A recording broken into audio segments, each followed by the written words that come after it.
పరలోకపు తండ్రి నవసాయకుడా,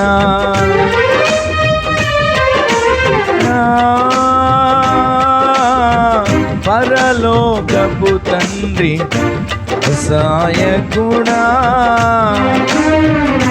నీ తోటలోని ద్రాక్షవల్లితో నన్ను అంటుకట్టి స్థిరపరచావా.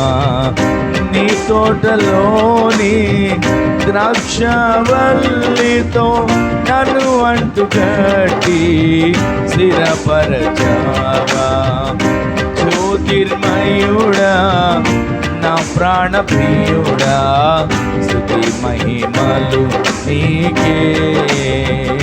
జ్యోతిర్మయుడా నా ప్రాణ ప్రియుడా, స్తుతి మహిమలు నీకే.